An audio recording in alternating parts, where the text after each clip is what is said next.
honorables membres du bureau, honorables députés, chers collègues, j'ai tenu dès l'entame de la plénière de ce jour à faire une mise au point concernant des propos de menaces, de déstabilisation concoctés par certains d'entre nous contre notre pays, la République démocratique du Congo.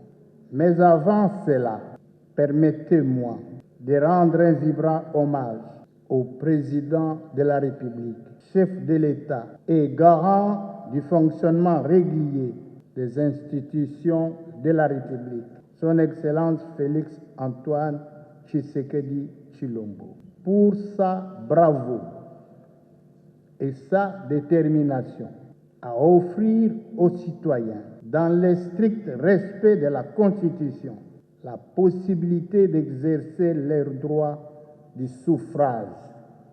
Pour toute la première fois, le 20 décembre 2023, se tiendront les élections générales dans notre pays et la démocratie sera entièrement restituée à la base et c'est sur fond propre. Pendant que nous sommes tous préoccupés à accompagner cette volonté ouvertement affichée pour des élections libres, inclusives et transparentes, les ennemis du peuple congolais, politiciens en perte de positionnement, sont concentrés dans leurs officines à Kinshasa et à l'étranger pour relayer des messages contre ce processus dignement mené par la Commission électorale nationale indépendante.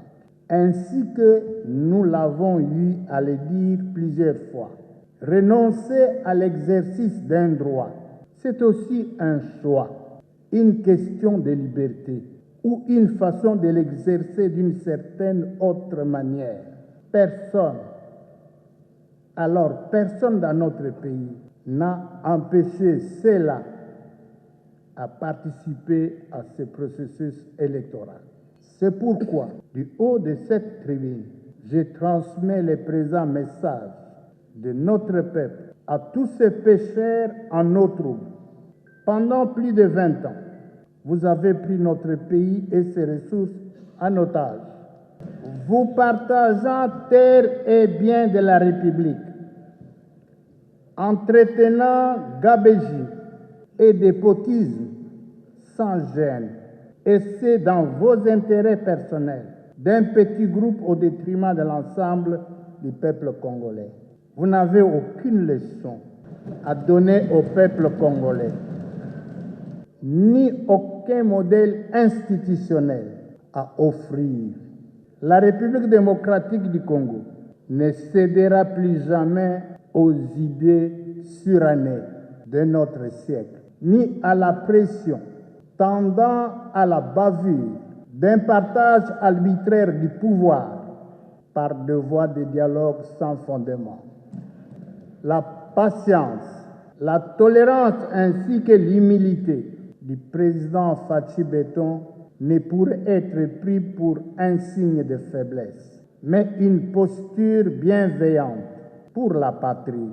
Il ne faut donc pas franchir les limites de ses qualités existentielles, car il peut se transformer en tornade.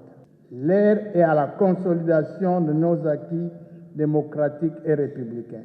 Nos forces armées et de la police, désormais mieux équipées, requinquées et moralisées par son commandant suprême, elle qui veille jour et nuit pour l'intégrité et la conquête de l'ensemble du territoire de notre pays, n'écouteront ni ne suivront plus jamais des messages flatteurs et illégitimes appelant à la déstabilisation de notre cher et beau pays. Des messages lancés de l'extérieur par des civils et criminels fugitifs qui ont bénéficié de grades au sommet de l'armée par clientélisme. Le destin du Congo est dans les mains de son peuple. Nos vaillants éléments des forces armées et de la police, désormais en osmose Avec ces derniers, n'agiront que comme force républicaine en vue de l'affirmation irréductible de la souveraineté nationale.